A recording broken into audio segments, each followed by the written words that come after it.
What's up, everyone? Welcome back to the game plan. It's NFL Week 18, and we're talking best bets against the spread, a little DFS action as well. With me to break it down, the man himself, the Silver Fox, non-statsational Alessio. What's up, my man? Not much. What's going on, brother? Oh, feeling good. Week 18, man. There's a lot of craziness going on in Week 18. You look at these odds and it starts to tell you, oh, some of these starting quarterbacks may not be playing. So we're going to get into some scenarios as well. That's a big part of understanding NFL Week 18. Who's got what to play for, right? So win and you're in. What's going on? All of that. Just between you and I, John, I will, and everybody watching, going to have to pause this thing a couple times along the way to verify some of these scenarios. So we'll be as accurate as we can, as I have most of it memorized, but not all. So let's get into it, John. NFL Week 18, last week of the season, starts off with the Ravens at home taking on the Steelers. The Ravens are 3.5-point underdogs in this game, meaning we are not likely to see Lamar Jackson or any of the starters in this one, as the Ravens are underdogs. The game has a 35.5-point total. It's pretty gross. This one's on that 2-game Draftkings slate that's set up for Saturday that I'm excited for, and it's kind of weird now. Backup quarterbacks galore. What's going on here with this game? And how do you feel about the backup quarterback for the Ravens coming in and the backup players? And, how do you deal with those situations, Sean? Typically, what you're going to want to do is, well, I'm just going to speak specifically on sports from a sports betting standpoint. You are going to find more value on these situations, the situations with the backups, situations with teams that don't have something to play for against teams that do, because you will hear all week long on television, on the radio, on podcasts, everyone will be betting teams that need to win to get in, especially when they're playing against teams that don't need anything. So either a team that's already clinched or a team that is out of it. And you will often find value in betting against those teams that need to win to get in. So that's one thing that you're going to want to look at. And the reason is it should be simple, because it is a market. The market's going to move in the direction where the money is, and the money typically is going to be coming in on those teams. So quite often you will find the sharper money that actually does move the market come in against that those plays. So you're going to want to look at that in week 18. Week 18 can often be a very profitable week just by simply taking those teams that don't necessarily have something to play for. Encouraging. I like it. So in this case, obviously we have the Steelers who need to win and some help to get in, and the Ravens have the top seed locked up. They are not playing their guys. So how do you see this one going down? You still think the Ravens with the backups can get it done against the Steelers or at plus 3.5? Yeah, I mean, I this is not one that I particularly love, but I do lean towards the Baltimore side of the game. So I would take Baltimore here. I don't even have a terribly good feel on the total. We did see some sharp money come in on the over earlier in the week, and then that was reversed as sharps as that got up to 37. The sharps came in and then hit that to the under, and now we see it down at right around 36 now on the total. So if I did have a lean, it would be the under in this game, and I would lean towards Baltimore. Just not one of the games I particularly like, but I don't mind taking the points on the under in this one. I'm not even going to deal with DFS scenarios. I have no idea who's starting for the Ravens in this game, or the backup QB, but I don't know which wide receivers are going to play. I don't know what running back is going to be in there. It's still a little sketchy as far as that goes, and I expect backup defense to be in there. So I think you play some players from the Steelers and DFS for that slate. But the more exciting game on Saturday is this Texans and Colts game. Both teams 9-7. Both teams need a win. Both teams probably don't make the playoffs with a loss and do make the playoffs with a win, meaning this is a playoff atmosphere. The Texans are -1. They're on the road. They're at the Colts. 47.5-point total. This is the game to target for DFS on the Saturday slate. But how do you see this one going down? You got to pick a winner here. Yeah, well, if I have to pick a winner, you know what? Give me the Colts to win the game. Yeah, I know a lot of people are going to like Houston. I think I know that the public side of this game is Houston. Just kind of opening up the Sharp app just to see just how much. I haven't looked at the handles, but I know already that the money's coming in. Yeah, it's 93% of the tickets, 98% of the money on the handles. That makes sense. Yeah, I'm gonna fade it. I'm gonna fade the Texans in this game and fade the public money. I'll go with the Colts plus money at home, or plus the points at home, and you might as well just take it on the money line as well. You can get plus 110 over at Caesars, as I'm looking at the app right now. Take this one on the money line. Give me the Colts. I know the Houston has been the darling. Stroud back. I think this one goes the Colts way though in the last week. Colts have just been a team that they've just been getting it done. I don't think if anyone really knows exactly how, but they'll be able to put points up on the board. 47.5, like you said, this is the DFS game. 47.5 might be the best DFS game on the entire weekend. Yeah. And so I think points are going to be had. Houston will not be able to stop them. Shootout type of a game. And just give me the Colts. They outlast them at home. The Colts have been finding a way to do it. And I think they find one more way here this week. I'm going against you on this. I actually bet this one.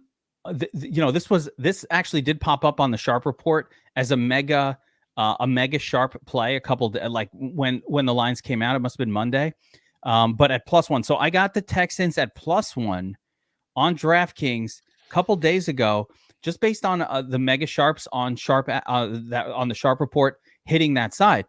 As it turned out to be correct, because we're now 2 points away. So currently the line on the Texans is -1. I got it at +1 a couple days ago. Again, thanks to the Sharp report, which this is how I bet at this point. So I feel like I'm not going up against you because you took the Colts +1 and I've got the Texans +1. Well, yeah, no. So that, and then there has been some sharp money come in on the other side. So I think they're just kind of playing, there's been sharps on both sides here. They were kind of waiting for it to flip to plus money on both of those sides. And so you saw sharps initially come in. They said, we'll take the plus money. They're looking at this game as a coin flip, which it really is. So they were going to take the plus money. When it got to plus money on the Colts side, some sharps came in there and sort of offset that mega sharp play. That mega, you're touching on the Sharp report and the mega sharp plays and on that report. Obviously, not something we have a ton of time to get into now, but man, that is it's the most unique thing of any company has. Yeah, no one has this information. No one has anything like that. Right. And there it is. Yeah, so there's the report, and they're no longer. What happens is as the week goes on, especially you'll see this in the NFL more because it's you got a whole week of betting going on these games.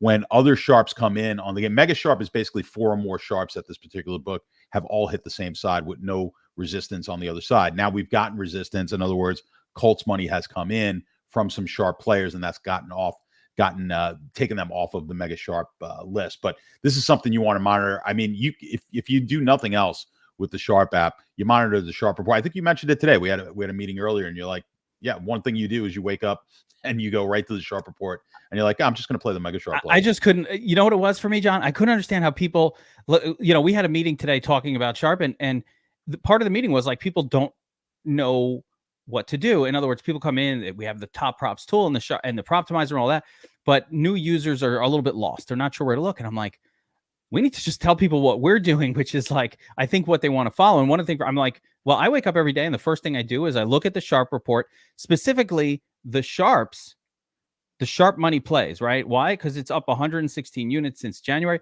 and of 2020. It's been consistently profitable and no one else has this kind of information.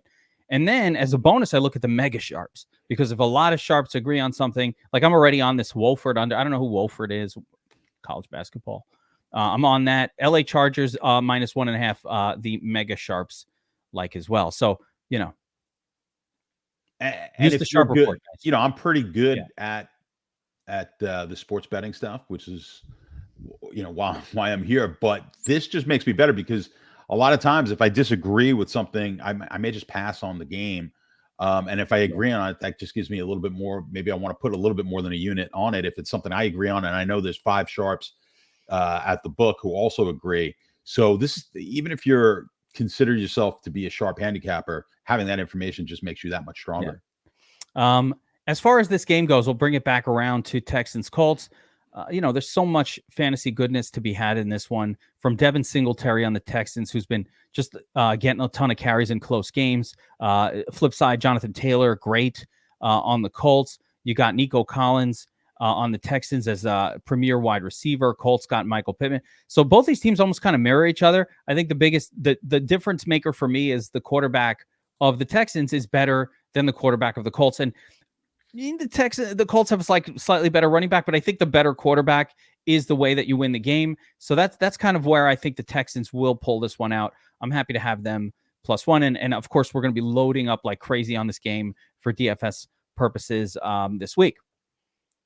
All right, John, let's move on to Sunday games. Now, one cool thing that the NFL did is they kind of set up these games so that, like, if two teams are in it and need to win it, they're both playing in the afternoon. Like, their situations, they're avoiding situations resolving themselves in advance of the game. So the first one up, we got the Falcons and the Saints.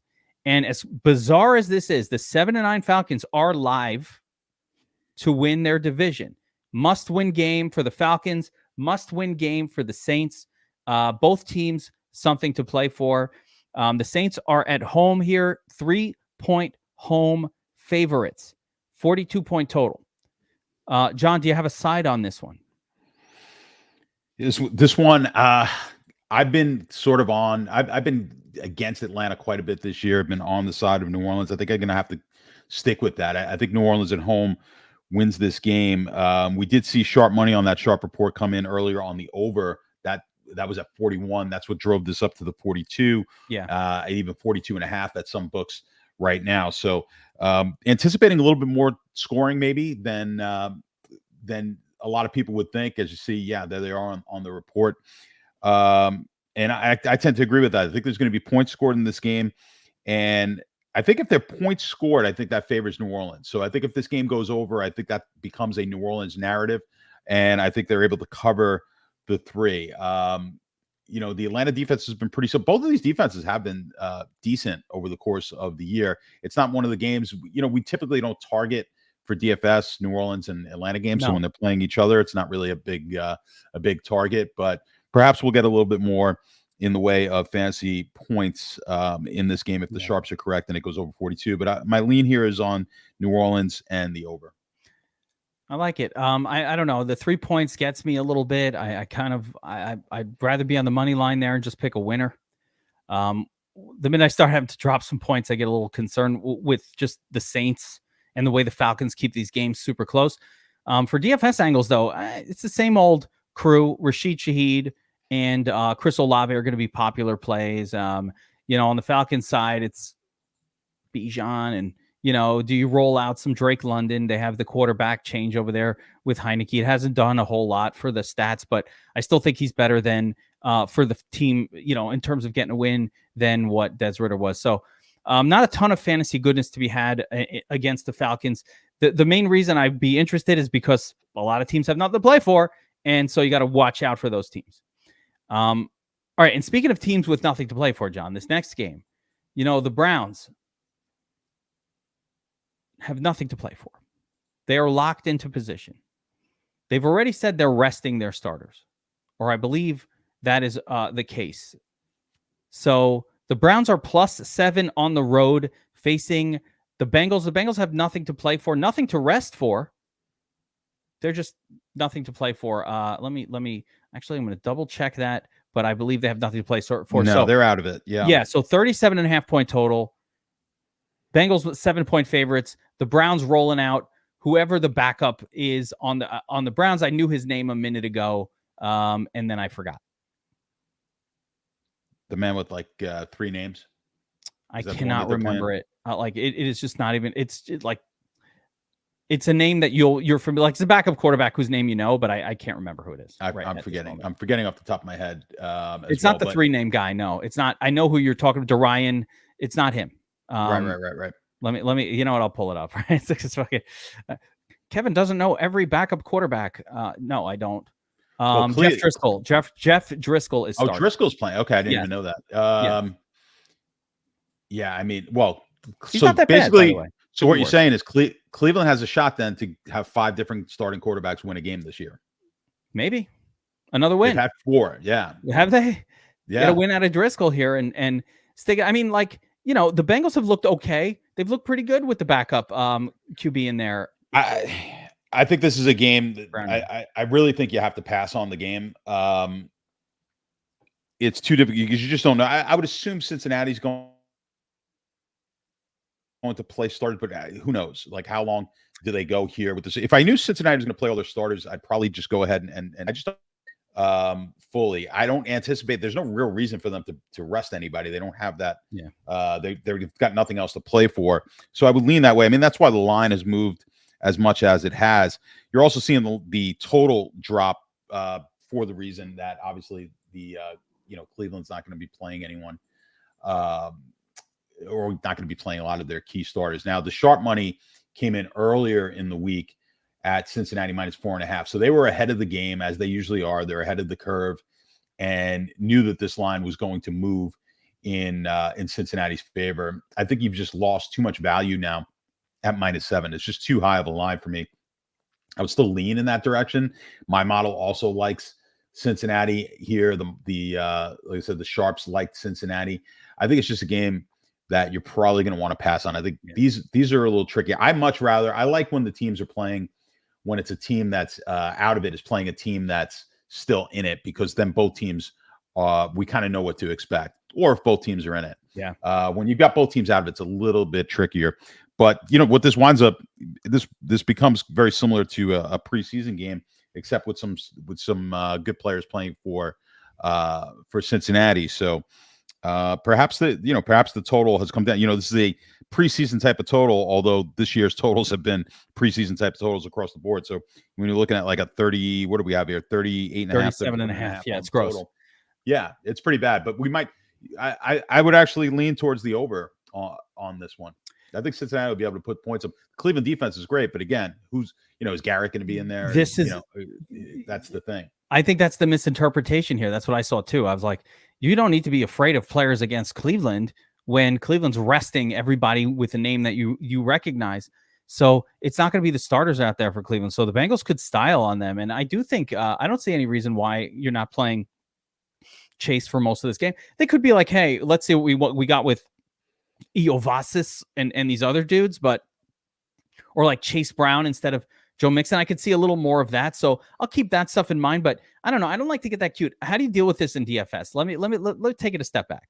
How do you deal in DFS in week 18 with these type of situations? Like, are you guessing on these things? How have you traditionally treated week 18 just for your personal game? You have all these games. Like, do I want to sit here and make a prediction that Bengals are going to want to see what they have with Chase Brown and just play a lot of that and no reason to do it, just hope?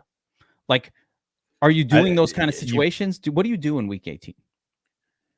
Well, one, you have to realize that you're probably not smarter than the masses, right? No one is, right? You really have to do your research and try to figure out where does everyone think this is going to be, and then you're just playing the game.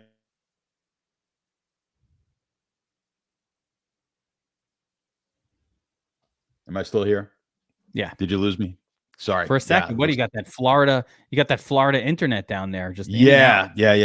It's very weird. I'm hardwired in, and then every once in a while it doesn't read the Ethernet. Then it puts me back on the Wi-Fi on the wireless. But anyway, you basically have to make that realization that the market knows more than you. And what I do with 150 lineups is I'm trying to just now look at the market and determine if I'm going to be, if I'm going to go over or under on that figure. So you've got to make that call. It's not the easiest thing in week 18. It's not the easiest thing to do in week 12. It's certainly not that easy in week 18. So you're really going to have to, it's a case by case situation.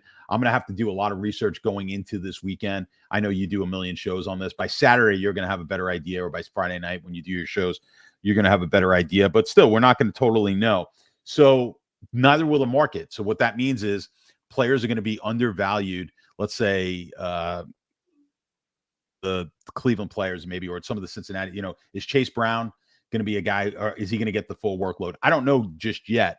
But you're going to make that determination. Some of the Cincinnati guys may be undervalued because of that. So maybe I want to go a little heavier on those guys and just take a shot that they played the entire game. So I think that's how I think you do have to make that call. You do have to make that stand in, and I would tend to lean towards the teams that are out of it, like a Cincinnati, maybe going out to win the game, playing their players. It's the last game of the year at home. They're going to play most of their starters.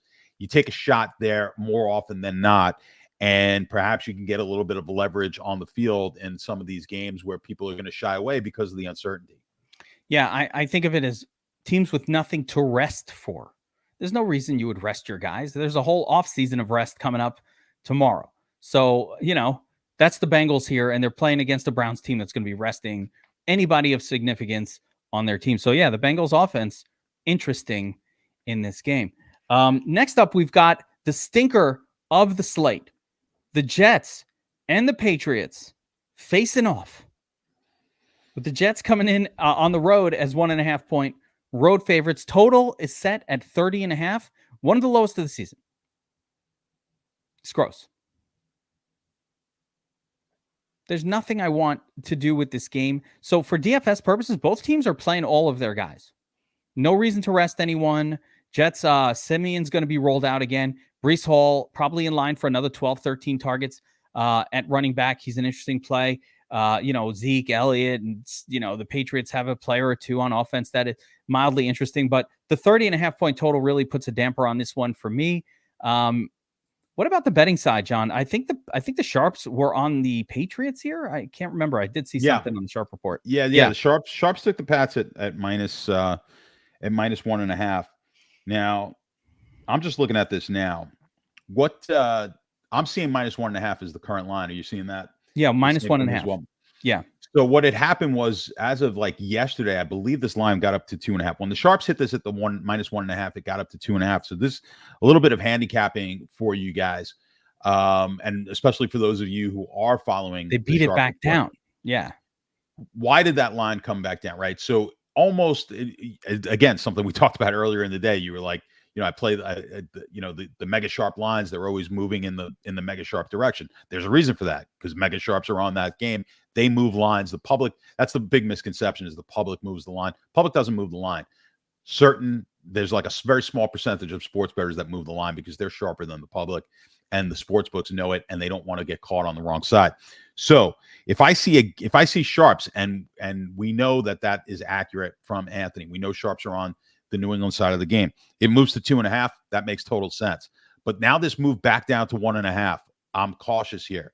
So now this is almost making me feel like the Jets are a live play. This is something I will now monitor this week. If this gets down to +1, I think you have to fire away at the Jets.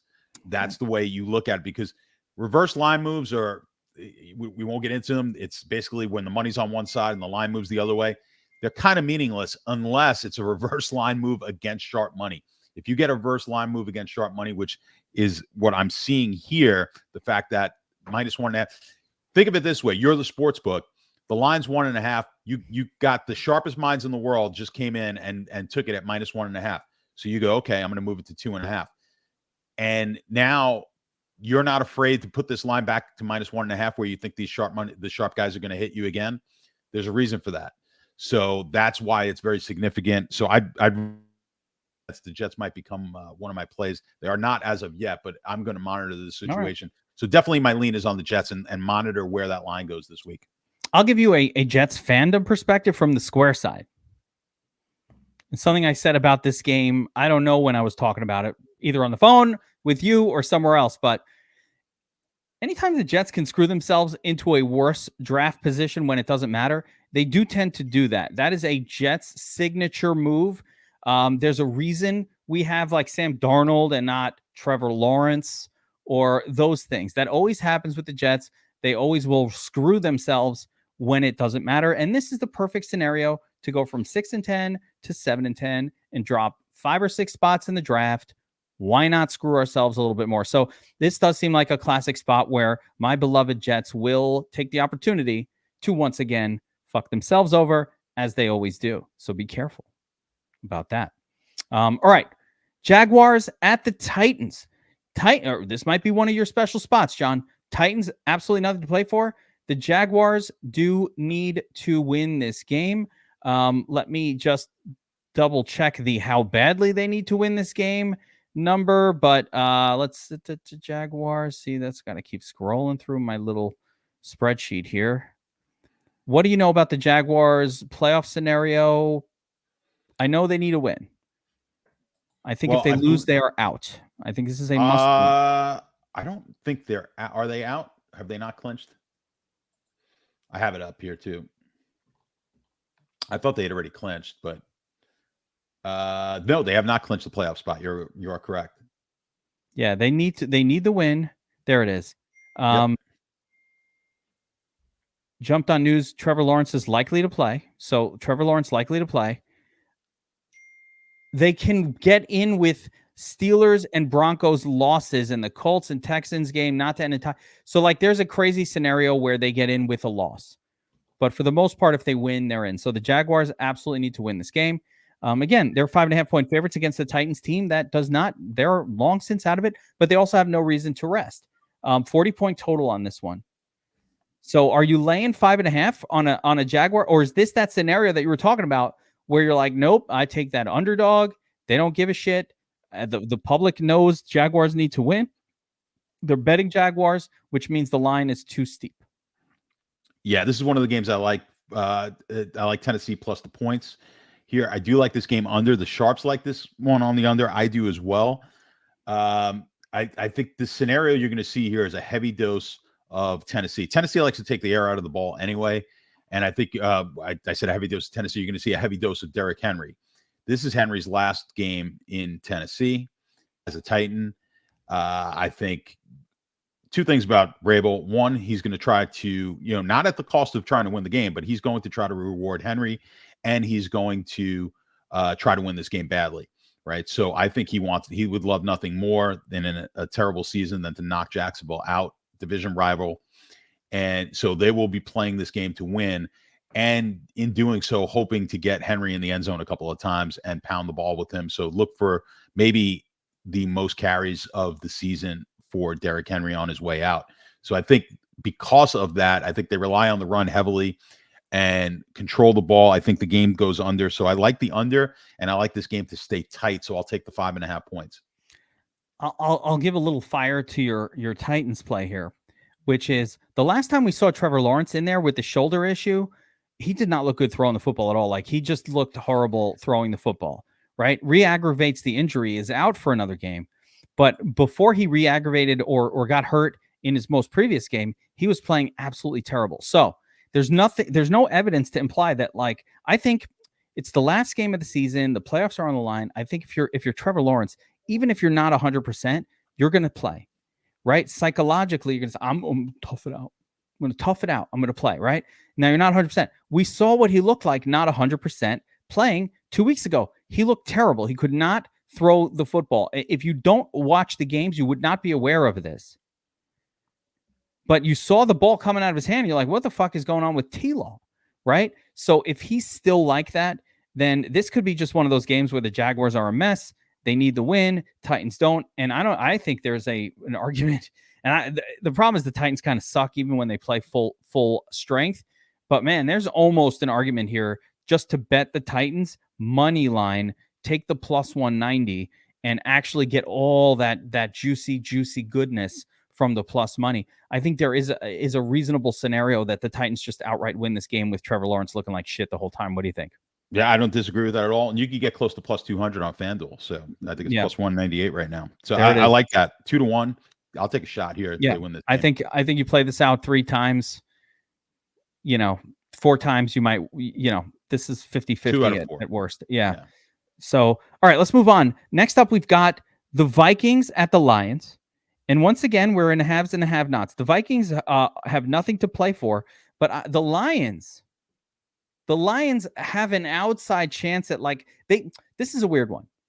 They really don't have anything to play for in the sense that it's super unlikely they could get the number 2 seed, which who cares, but they need to win and the Eagles and Cowboys both have to lose, which is effectively not happening. So I don't know how the team treats this, but this is effectively a doesn't matter game for the Lions, and it's a doesn't matter game for the Vikings who are already out of it. Vikings plus 3.5 here. What do you say?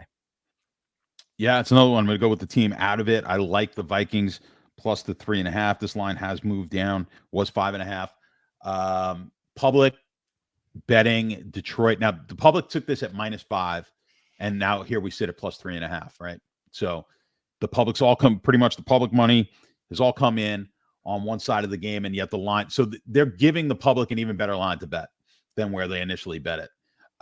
So that triggers me. I like Minnesota regardless. That just gives me more incentive here to bet the Minnesota side. This will be one of my bets this week. I like it. The total is a little tricky. I did kind of lean towards the over for this game. I'll stick with it. I do think we get a lot of points. I kind of like Mullins in DFS just at that cheap price. Yeah, I mean he's like 5,100. I looked at it. I looked at it last night. I think you got some live. He's live at that price at 5,100. But I do think we get some points. But Minnesota's my play here. I like the way that line has moved. It's coincided with the way I was thinking earlier in the week. So for that reason, I'll take the Vikings plus the points. I like it. I like the play. I like the thought process as well. DFS angles galore here. Justin Jefferson's playing in this game. Amon-Ra St. Brown has been spectacular this year. And, all of Montgomery and Gibbs and even Ty Chandler, all going to be reasonable DFS options on this slate. And if you think the Vikings are going to win, it's going to be on the backs of guys like Justin Jefferson and Mullins having an acceptable game. So I like that scenario. Again, the game total, one of the higher ones on the main slate. It's really not bad. So, at 37.5. So not bad at all for that game total. All right. Next up, Bucs must-win game against the Panthers. The Bucs are on the road. They're 4.5-point favorites. The total here is set at 37.5. Now, I'm going to guess before you even go into this one. I feel like this is a break the rule of take the underdog. That doesn't matter. Spot, I don't know. But I don't know. Bucs minus 4.5 against the Panthers. I feel like that's not enough. I think it should be -7, John. Yeah, I mean, I get it. I get it with Carolina. They looked awful last week at the backup quarterback. They just stink. And yeah, they do stink. I've bet Carolina quite a bit this year. I'm jumping back here again. So I know. I'm coming back on board. Here's another one where the line move just is screaming to me, you've got to take Carolina. The line has come down from where it opened, or at least from where it was earlier in the week. And yet the significant amount of the tickets is coming in on the Tampa Bay side. If you can believe the handles, which are always a little tricky, the handles make sense to me where I'm seeing not that many tickets. I'm seeing like a 2-1 Tampa on the tickets, and yet a 3-1 money coming in on Carolina. That makes sense because that's kind of what I thought it would be.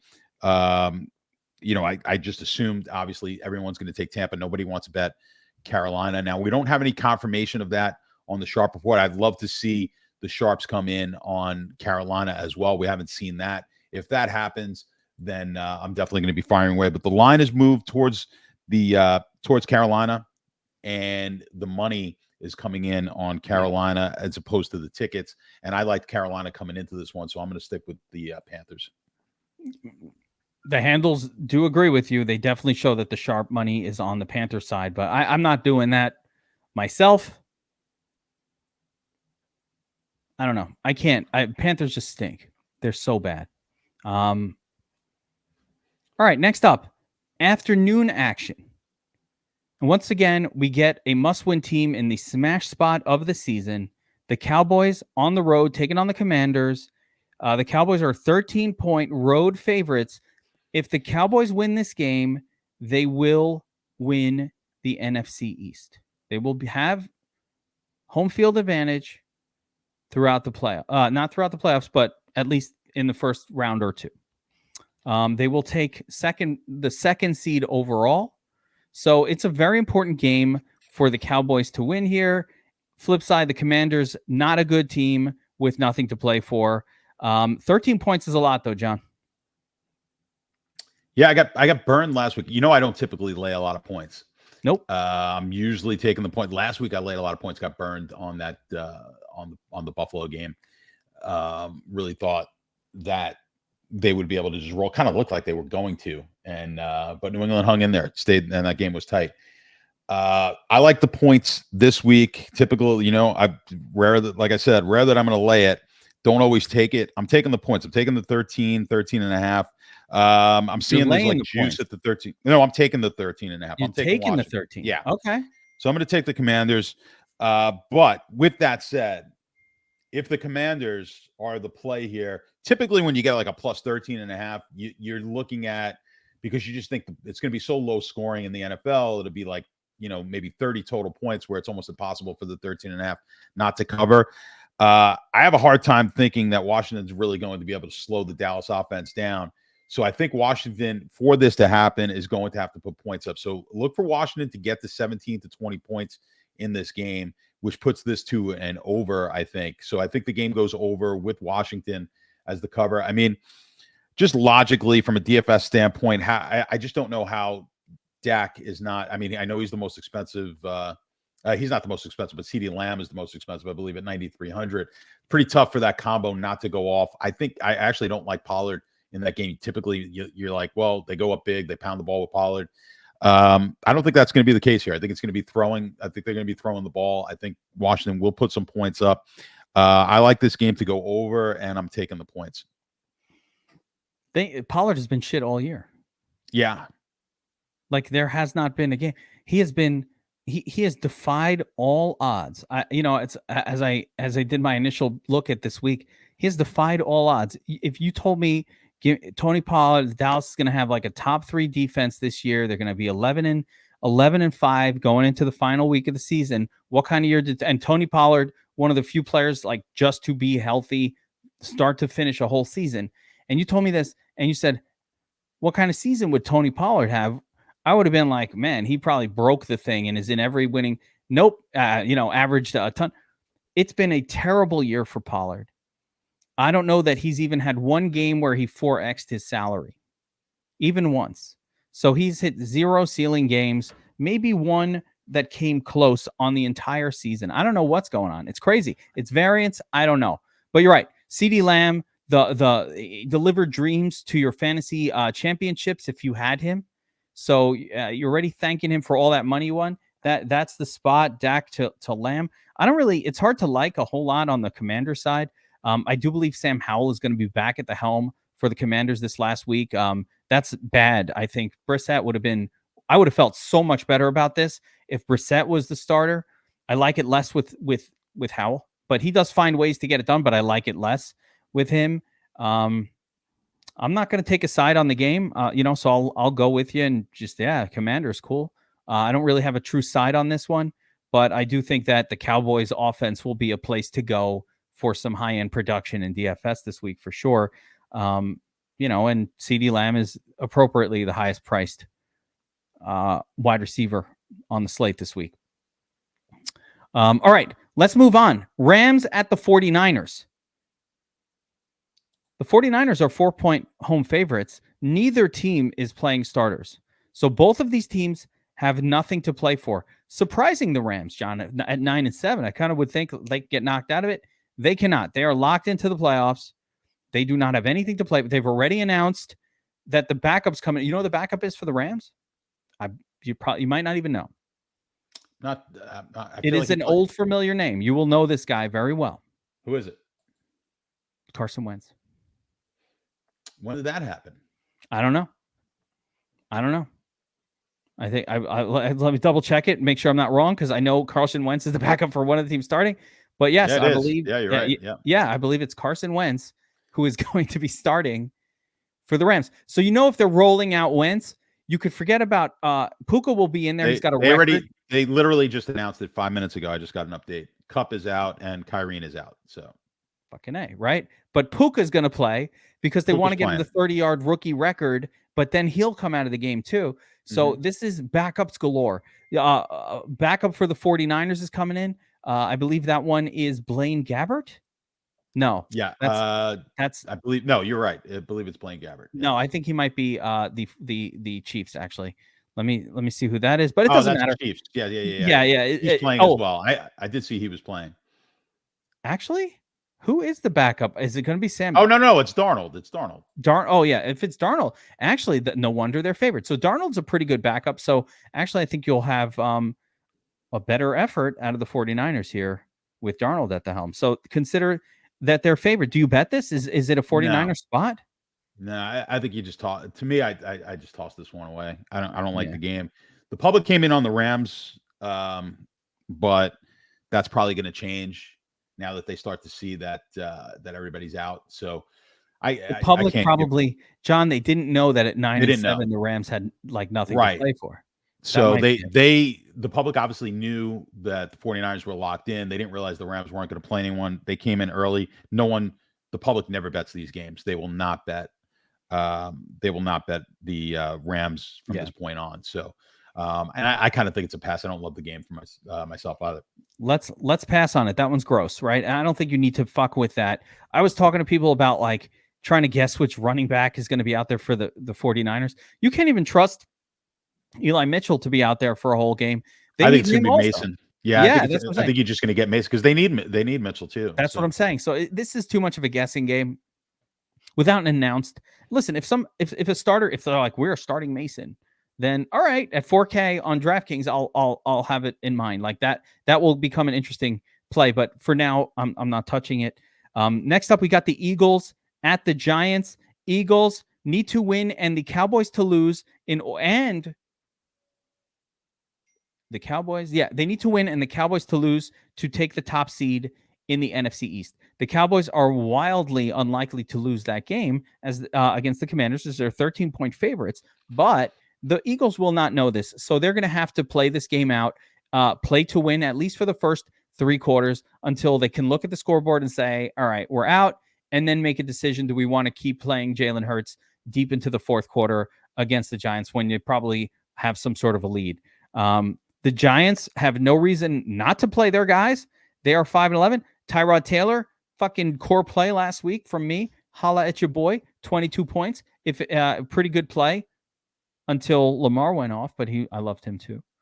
But Tyrod Taylor, good player, professional NFL quarterback, and really makes them more respectable. The Eagles are losing games when they should be winning them. Is this the disappointment spot, John? Are you slamming Giants plus 4.5 all the way to the bank? I love the Giants here. I knew it. Giants right in that game 2 weeks ago. They come back. Philadelphia, this is, I mean, how often did I talk about it on this show? They are the Vikings. Not the team that everyone thought they were because of record. This is the problem with you guys out there watching this.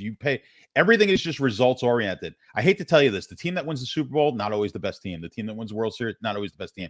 Just because teams win, right, doesn't mean that they were the best team. Just because they were 10-1, if you have any eyes, you could watch and see. If you looked at the metric, there was not a metric alive that thought Philadelphia was the best team in the league. This is not the best team. They are on a skid now. And quite frankly, it's the fluke of the way it goes. It's like throwing, you threw heads 10 times in a row and then you followed up with 5 tails in a row. Like that doesn't always happen. They probably in the most normal years, they would have mixed in some of these losses and they would have won the Arizona game and lost the game to Washington earlier in the year. Like that's the way it should have gone. Can I tell you something on this topic? A writer, an outside writer, submitted an article to me, a Philly guy, right? And he's like, I really want to publish this article on DFS Army. I'm like, what's this article? And I actually thought it was a better Sharp article, to be honest. But he was like, it's just an article pointing out like one play. The premise of the article, and this was 3 or 4 weeks ago, he's like, the Eagles should actually be like, could easily be 4-7 right now. And it's these 5 plays that changed the entire season. And he just named off, and it was really nicely done with pictures and little videos of these 5 plays. If they go different, the Eagles are now, have a losing record and not even in the playoffs. And the way I was thinking of it was like, there's a betting angle to this. And the betting angle is the Eagles are effectively being overrated every single game. And I think that if you've been betting against the Eagles against the spread most of the season, you've been winning bets. Yeah. I mean, we've been advocating that. I've been betting against them almost every one of these weeks. I think the only time I had them against Dallas, I didn't like it. The model said to do it. But for just about every one of these other games, we just have not liked them. at all. And so I'm just going to continue that. I'm going to take the Giants. To that effect, with that article, which is fantastic. I love the premise of it. Again, Aaron Rodgers. I bring this up all the time because no one ever remembers it. Do you remember when the Eagles with what's his name? They had the punt return against the Giants with like 20 seconds to go in that game, and I can't think of his name. The speedster, the punt return wide receiver, Jackson, Deshaun Jackson. Yeah, he had I think it was 2009, whatever it was, right? Whatever year that the Green Bay won the Super Bowl, because that punt return knocked the Giants out and put Green Bay into the playoffs, and Green Bay won the Super Bowl that year. So that just, to me, that epitomizes just how thin the margins are. Aaron Rodgers is going to go down one of the great quarterbacks of all time, would have no Super Bowls if not for some freaky play that the Giants fucked up and couldn't stop a punt return at the end of the game. If that doesn't happen, Rodgers never wins a Super Bowl. He's probably never going to win one with the Jets here. And all of a sudden you're talking about him in a different way, as if somehow he's a lesser quarterback because that play didn't happen. So that's what I'm talking about. The average fan is a fan. They're not a bettor. They're not, right. They look at game like that's it. They play that game. Whoever wins that game, that means they were the best team. Like when the Giants beat the Patriots, the Patriots would have beat them 7 out of 10 times. That was one of the 3 that the Giants won. Congratulations. You win the Super Bowl. Eli Manning becomes a legend, right? So that's just the way it goes in sports. But if you're a handicapper, you don't look at the games that way. You look at them by the numbers. Anyway, with all that said, I still think Philly is being slightly overrated here. You're seeing that line drop. We've seen sharp money come in on the Giants. They've dropped the line down since they bet it. I believe they came in at 5.5, 6.5, and they've got this down now to the 5.5 number. The line tends to move a little bit in that range because I've talked about this with you guys before. Anything in between the 3 and the 7, it's easier to move because those aren't the key numbers of the 3 and the 7. Moving from 3 to 3.5, much more difficult. But we could see this one drop down even further to 4, 4.5 easily by game time. Not that it matters that much, because people who are watching the show aren't watching it in the moment that we're recording it.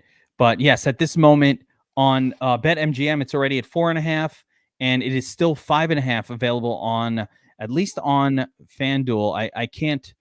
I got to check some other books here, but I don't want to go through too much of it. But there are books right now where it's 5.5, but I do see it on MGM at 4.5 already. So it is moving in the direction of the Giants. So that's where the sharps are putting their money. So get in there while you can.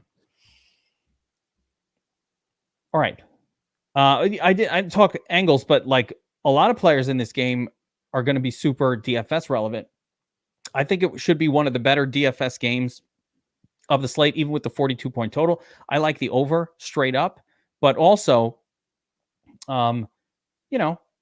right back to A.J. Brown. I think Devontae Smith got banged up the other day. Definitely Dallas Goedert interested in him and Jalen Hurts. And then on the Giants side, everybody. Give me everybody. I love them all. Slayton, Wandale, everybody's good. And especially going right back to Tyrod, a.k.a. Ty God. Fucking core play last week. Philly cannot stop anybody. No, they've been terrible. Their secondary has been brutal. Again, I your power rankings revealed this. See, I don't even need to do all the other shit. You talk about watching games. You don't need to watch a game. You need to watch shit. The power rankings revealed this. We talked about this 7 weeks ago. I'm like, what? Why are the Eagles power ranking 9th and they're winning all these games? And you're like, listen, the underlying metrics here are not showing a top 5 team, and they're just not. And this happened last year with the Vikings, which is why I call them the Vikings. I was the whole season like, Vikings fans were upset. They were like, hey, why does your fucking ranking have my team? John, you don't like the right. You're not a fan. You're fucking Brooklyn. Fuck you, John. But that's not it. These are numbers. You don't even do any. You're not adjusting it. What's interesting, I meant to bring up the Vikings because that was the situation last year with the Vikings. They were 13. They were the 1 seed and did not deserve it. I bet they're under win total this year. They've actually performed better statistically this year, believe it or not, even without Cousins. In my power rankings, they're higher than they were last year with the worst record. But we crushed that bet. That was an easy winner on the under. Yeah. I believe it was under 8.5 wins. And most people were looking at like 8.5. This team won 13 games last year. Well, easy winner, 7 wins going into the last week of the season. In fairness, they lost their quarterback. Like, You know, I get it, but my point is their statistics have been they outperform. better than they were last year. I feel like they also discovered some talent on that team, and they did a really good draft pick with Addison as well. So there some stuff like that worked out very nicely for them, and their defense has improved quite a bit. I think that's by the way, talk about an over that I had. I had Cleveland over wins, and they've had a million different quarterbacks. So yeah, I was able got better. to find that one. Yeah. Turns out their starting quarterback not that good. The backup even better. Bears, Packers. Bears are 7-9, enough to play for. Packers 8-8. I believe they do need to win this game. Packers. Yeah. Green Bay has several paths to the postseason, but they must win. There's actually a scenario where they could get in even with a loss, but they must win this game, and they will secure a playoff spot at 9-8. They're at home. Jordan Love played well last week, John. Looked good out there. Looked really good. The Bears, though, have looked really strong to end the season. Justin Fields, nothing to play for. Does not matter. They're playing this game out, balls to the wall. I don't see any rest for anybody. They want to know what they have going on with Fields. They want to give him every shot. And Justin Fields wants to tell the people of Chicago, don't trade me. I'm the future. So this game is really important. The teams hate each other. There's nothing the Bears would like more than to not. I mean, there's literally nothing the Bears would like more than to knock the Packers out of the playoffs this year. That will be a win for their fan base. Ask a Bears fan. They would, if you say, hey, playoffs or knock the Packers out of the playoffs, half of the Bears fandom will say, knock the Packers out. Good enough for me. They love that shit. Of course. But, I talked about just how thin that line is. Think about some of these games. I mean, all right, Green Bay's 8-8. I mean, Chicago had Cleveland. They blew 4 games this year. Blew that game, right? So this could be they're only one game separating them. I'm convinced Chicago's the better team at this point in the season, to be honest with you. I think this is a big game for Fields. I think Fields is going to put up a lot of points. Now, this is strictly me talking. I don't have my model doesn't like one side or the other, but I personally think Chicago wins this game. Green Bay has owned the Bears, especially under the Rodgers era. That's sort of continued here this year, right? I believe Green Bay beat them earlier in the year. It's just they've had their number. I think this is their revenge. They knock Green Bay out. Like you said, they would love nothing more than to knock Green Bay out of the playoffs. I think they get the job done in Lambeau. I take them. I would take them on the money line. I think this is another one that wins these games. And I think what winds up happening is I think Fields stays in Chicago. I think they trade the first pick. And I mean, honestly, that's the route I would go. I would go with I would keep Fields. I think he's shown enough. I think if you put a good team around him, put some offensive linemen that can block, I think you have to take a shot. I think it's too much of a risk going in another direction and putting the team behind another 2-3 years. I think you take a shot with Fields. That's how I would go. And I think that's how the Bears are going to do it. And I think this win is actually going to go a long way for them in moving in that direction. I hope so for Bears fans. The amount of the package of picks that you're going to get to move back from first is so spectacular. And it's so good. It can make your franchise if they pull this off the right way. So there's an argument that says, why not reset the $40 million a year to pay your quarterback clock? There is an argument for that. I'd say the other argument is I don't need to save the $40 million when I have 3 picks that I just acquired in the first round in exchange for this one pick. And I already did that the year before. My team is so fucking stacked. Marvin Harrison Jr. is all of a sudden on the team. You get another defenseman on the team. You get a cornerback. Like, their team is going to be stacked after they trade back and draft this. I am jealous of Bears fans. I think you guys have a wonderful future to look forward to. As long as Justin Fields can stay healthy, I think he's more than enough to get it done. Add a good running back and continue to build up that defense, and this team will be pretty good next year. So I like it. I like the play. I'm with you, and I have put in my play on Bears +3 as well. Seahawks. Or let me go back to that game for a second. Just again, DFS. I love this game for DFS. I keep forgetting about the DFS because I'm focused on the bets. There's a lot of DFS goodness in this one. This is a game we want to focus on. Of course, we're playing Fields. Of course, we're playing DJ Moore. And on the Packers side, got to see what's going on with Jaden Reed in terms of his health. But he looked fantastic last week. So if he's in there, great. I'd also consider the tight ends from both teams. So a lot of goodness coming out of fantasy. Probably not going too crazy on the running backs for either team, but rather I want to stick with the passing offenses for both teams with a focal point, of course, of Fields to DJ Moore. All right. Next up, Seahawks on the road, must win. Taking on the Cardinals. Cardinals are +3 in this one. I'll find the playoff scenario here. The Seahawks must win. They need to win and have the Packers lose to the Bears.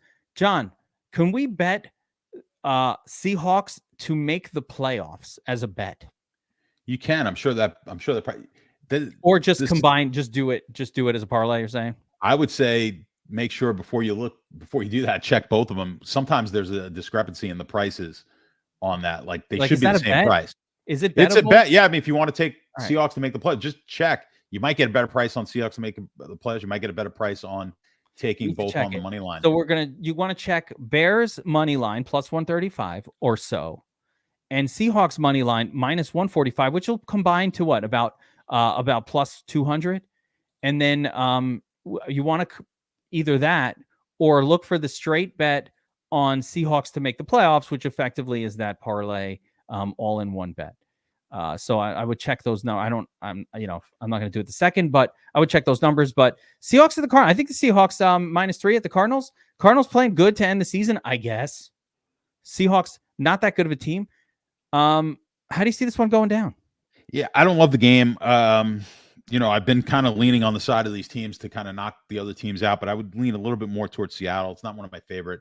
It's not one of my favorite bets. I think the game, maybe if you like anything here, I would lean a little bit on the over. It's 47.5. It is a high. Yeah, it's a high number. Yeah, it's a high number. But like DFS angles, John, this is a game you're going to have pieces from. Yeah, you think it looks like a pretty good DFS game. I'm just kind of bringing it up on my numbers. It's kind of weird that it doesn't project well for me DFS wise. When I look at my numbers. So it's not weird. I'm going to tell you why it doesn't, because I've been dealing with these fuckers all year. No one on Seattle has really been stackable in the passing game. DK Metcalf has been overpriced all season long. The problem with the Seahawks offense is because there are 3 wide receivers each getting 6 or 7 targets a game, literally almost never one of them. We had a spike game this year for DK Metcalf, but it only happened once. And the rest of the year, for the most part, you're not crossing 20 fantasy points for any of these guys. So it's been rough to play Geno and even attempt to stack him with anybody. That's the problem. So you're looking at the Seahawks, and the only real piece, as much as this game has a high total, the only real piece that stands out is Kenny Walker, K-Dubs, and I'd almost wish he wasn't starting so we could get Charbonnet in there for cheaper. And on the Cardinals I do like for DFS. Greg Dortch, Michael Wilson, and James Conner, all really interesting plays because they're cheap and they don't need to do as much to get there for us. So give me Greg Dortch. What is better about, Jackson Smith and Jigba and his 6 targets versus Greg Dortch and his 8? It's like the same fucking thing, except Dortch is cheaper, right? And Dortch, he's getting the targets, or Michael Wilson's getting the targets because there's no one else on the Cardinals that plays McBride. You got McBride. McBride's going to take up some of the targets. Yeah. And I think Connor's the best play for the entire game. So he's been trending the right direction. You could run on Seattle. I like Connor. Yeah, love Connor. Yeah. So love Connor as well. I'm with you on it. So I think I understand though. I know your sheet, and especially your stack sheet, and I guarantee you it has not liked Geno probably all year. Like that stack was just overpriced relative to the potential outcomes because you can never get him with Metcalf. Metcalf is just perennially overpriced, and it ruins him. It ruins him for DraftKings. I don't know why they keep doing it. Like, guys, let's mark him down at 6K. Let's get him down to 5,800. The 7K stuff, you don't pay that for DK Metcalf. He's not getting enough targets. So are you laying the 3 here, John?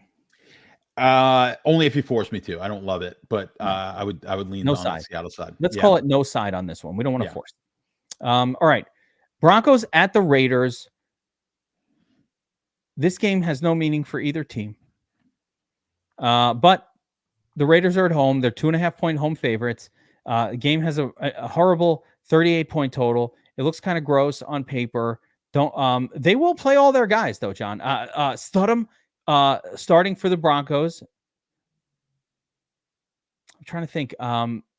Cortland Sutton was out last week. Jerry Jeudy didn't do much. It was pretty okay start for Studham last week.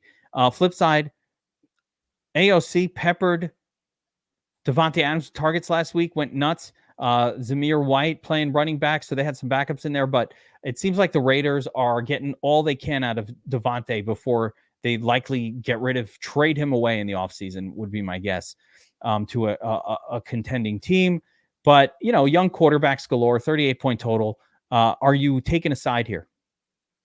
Don't love this one either. I would lean a little bit on the favorite. You can get them at 2.5 minus 115, so I don't mind laying a little bit of juice to get underneath the 3, but not my favorite game on the slate. And yeah, even the total is just not really, nothing stands out to me on the total, kind of 38. I think that's right about where it should be. It's tough. I mean, you just don't have enough. I mean, I guess they're playing a little bit better. The Raiders here. I just don't know the mentality, like what's going on in that Denver locker room. The whole thing with Russell Wilson confuses me. Russell Wilson to me is just really annoying. Like if he was a teammate of mine, I'd find them super annoying. I said that when he was in Seattle. When he threw that interception in the Super Bowl, like you ever hear the story from Marshawn Lynch? Like he came off. Yeah, he comes off the field and he's like, he's like the ultimate rah-rah guy, but like in an annoying way. He goes, "I'll get him next time." It's like, that was the last fucking play of the game. What do you mean you'll get him next time? Like, that's what he said coming off the field. Marshawn Lynch told that story. And I'm like, he's like a robot. He's like a robot programmed to say the right thing. And every once in a while, you want a guy to throw his helmet and break something. They had that weird constantly just spews all these like cliches, and it pisses you off. You want your quarterback to have a little fire sometimes. Remember last year before the season, he had that weird like commercial thing or something where he was just so weird in it. And I was he's very awkward. It's just, he's a weird guy. I think a robot, he very well may be like one of the first incarnations of these AI robots that are out there. And he's just, and he hasn't been programmed well enough to win games. The shame of it is he should be able to be a game manager. Like he wasn't having a bad season. He's a perfectly acceptably good season with the Broncos. They didn't bench him out of performance issues. They benched him because they're like, it's just a payment thing. If he got hurt this year and this clause kicked in, give an extra like $30 million guarantee a year out. And they're like, we don't want to be hamstrung with Russell Wilson after next year. Like we would like this contract to end, or at least we would like the ability to get out of it if we so choose. And so we'll see what happens with Russell Wilson. He may or may not be with this team next year. I'm curious to see how it goes down, but none of that matters. I did think Studham played pretty well. Stidham, I know he's Stidham, but I call him Studham because he's a stud. Yeah, you do all that. You do that shit, and then I wind up calling these guys those names, and I sound like an idiot. You think I'm? You know how many times people keep writing in on the comments that Beat Hard is actually pronounced Beathard? Like I know. But what's a more awesome name? Beathard or Beat Hard? You know what I'm saying? Like if I was a quarterback, my last name is Beathard, and you introduced me, I'd want you to call me Beat Hard. Beat Hard. Like me call Hard Man. It's a lot better than Hardman. Hard Man.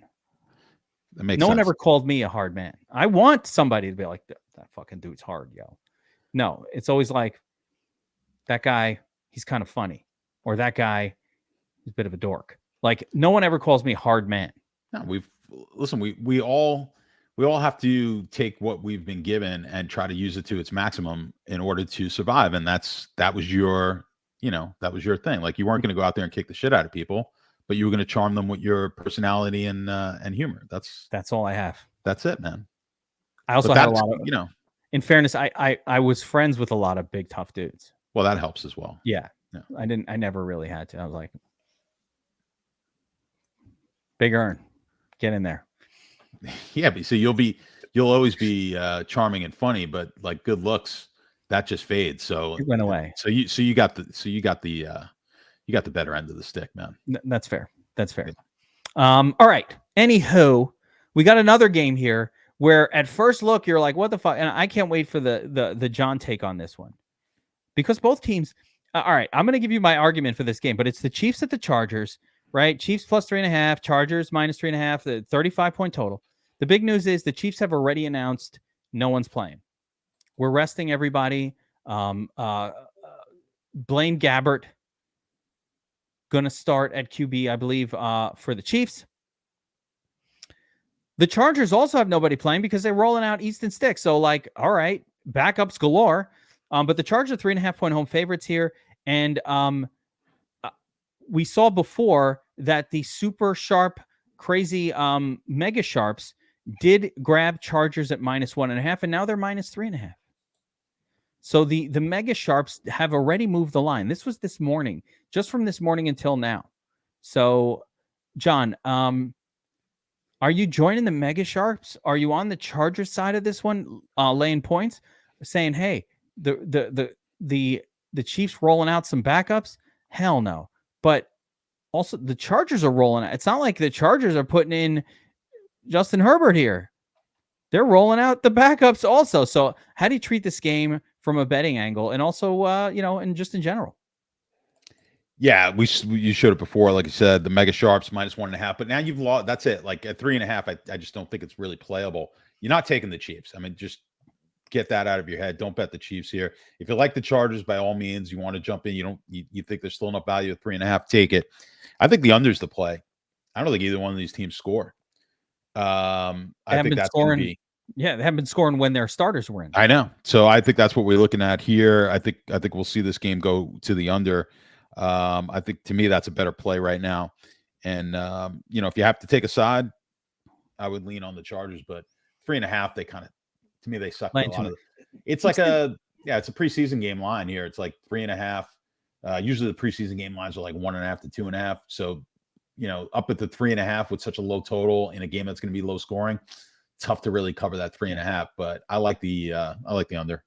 And by the way, Blaine Gabbert has been around a while. He's a professional National Football League backup quarterback. I mean, for whatever that's worth. Probably not worth a lot, but for whatever it's worth. No DFS interest here whatsoever. John, the last game of the slate, the NFL saved the best for last. The Bills are on the road, taking on the Dolphins. Dolphins are +3. This is a must-win game for both teams. Let me just get the playoff scenario here. So the winner will win the AFC East and will get the number 2 seed. If the Dolphins lose, they'll fall to number 6. If the Bills lose, they may not make the playoffs at all. As a matter of fact, this is the big thing. I don't know what the actual scenario is where they don't make the playoffs. It is too complicated to spell it out. And it is also very possible that by the time this game is being played out, they will know one way that they'll know, like, all right, even if we lose. So going into it, we don't know at this moment, but the Bills will know if they need to win to even be in the playoffs. How nuts is that the Bills could miss the playoffs? That is just bananas. But yet that's the case. I think there's a sharps. I feel like the sharps are on the Bills here. But John, what do we know anything of us? Is there a sharp side of this game as of yet? No, I believe the Buffalo took some sharp money earlier in the week, and then that got offset. So Buffalo -2.5. When it got to 3, some Miami sharp money came in. So it's kind of a mixed bag on the sharps right now with this game. I've got a little bit of conflict on this one because I do have exposure back in believe it was week 12. Right at the bottom of the market, I wound up with Bills to make the playoffs as a bet at +500. Bills AFC Championship +2,500, and Bills to win the Super Bowl +5,500. And I had a Bills over 8.5 wins, which has hit. So so I'm pretty heavily invested in the Bills right now. So for me, it's going to be difficult to maybe make a bet on this game, but my model does like Miami. So I'm hoping the model's wrong, because I'll make a lot more money here if I could get Buffalo moving in the right direction. So I might take Miami just as a hedge bet in my case. We'll see, because my model does like it. So there's going to be a little bit of value on Miami. I think most of the public, though, will be on Buffalo, just because you've got injuries now on the Miami side of the ball. You've got Buffalo playing a lot better. Again, last week, kind of a little bit tighter of a game than you would have hoped for, but now Buffalo's kind of on a roll. This is the team that nobody wants to play. There's nobody in the playoffs. Name the team outside of Baltimore that you're afraid of if you're an AFC opponent right now. You'll play any of these teams, and Buffalo's probably the team that, to a man, everyone would answer, I wouldn't mind if we could avoid Buffalo. Yeah. So this is it's an odd situation. They could miss the playoffs, or they could be the team to beat. So for me, I've got enough riding on this game. Maybe take a little bit of a hedge with Miami. And just to let all you viewers know, Miami does qualify on my model. So that would be the play if I had nothing else going on. Yeah, I'm leaning Miami. I do kind of want to wait to see on the sharp report if the sharp side emerges. Even at this 3-point level, I think you got to take the points, John. I don't think this game is outside of the 3-point margin. I think it's tied. I think it's close at the end. I think one team has the football and they're kicking a field goal and they're hoping it goes in, that kind of thing. Towards the end of the game, it's close. The Dolphins, with just one wide receiver, Waddle got knocked out. I don't know if he'll be back for this game. He could be back, but I don't know if he's going to be back for this week. And not that matters that much. The Dolphins will score. It's a question of if the Bills can hang with them in Miami on the road. And we've seen the Bills be able to do that at times this year. They'll have to get their shit together, but I'm taking the 3 points on Miami. I think Miami scores easier than the only reason I think this game the Bills are favored is because of the fact that people think of how Dolphins should be -3 here, John. This is what they should be -3. It's the line is wrong to me. Why the Dolphins should be favored at home against the Bills? The only reason they're not is because the Bills might be out of the playoffs if they lose. So the thought is higher motivation, but I don't know that more motivation. Everybody's motivated to win a football game.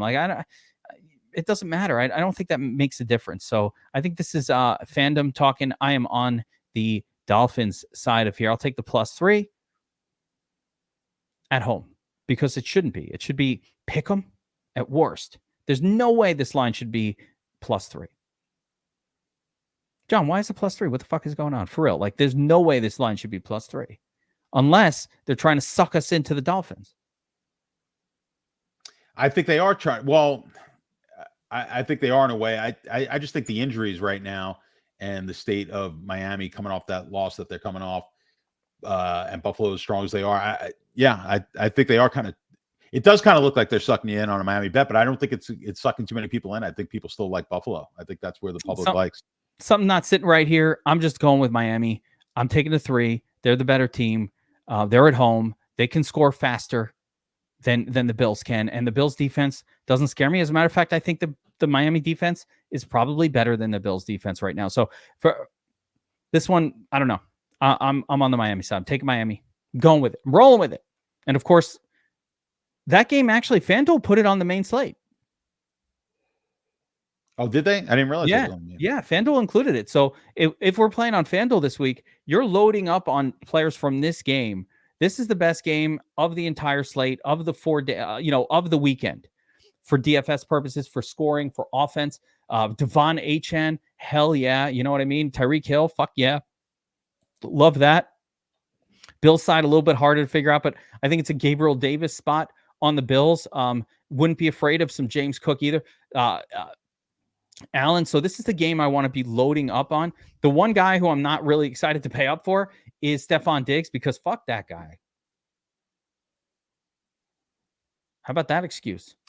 Well, I watched this fantasy football analyst and he was like, he don't want to play Stephon Diggs because, quote, fuck that guy, Let's steal. unquote. You only And get that kind of analysis here. This is where you got to come. And your wife just happened to walk over to the computers. You're watching this breakdown, and you told her, I'm watching these sharp guys break down football. And she looks up and because fuck that guy. And she looks at you and she goes, really?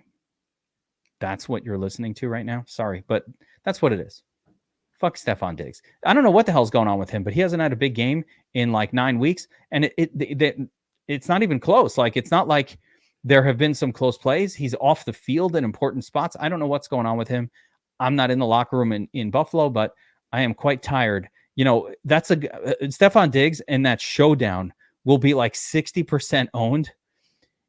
And at some point you just say, you know what, maybe I should just fade that 60% ownership and just do something else. Do something else. All right. We will be doing something else soon. Yeah. Football's almost over. No, we got playoffs. I love the playoff slates. A lot of good times. All right, let's wrap it up there, John. Another good week of bets. I put a lot of bets here while we were doing this. I put a bunch of bets here in the Sharp app to track along with actually putting these on the sports book. So let's see how it goes. You've been crushing it. Even though we missed last week because of scheduling issues, you've been crushing it the last few weeks, especially betting a lot of these dogs. So let's keep that going for week 18. Good luck, everybody. Let's cash some bets.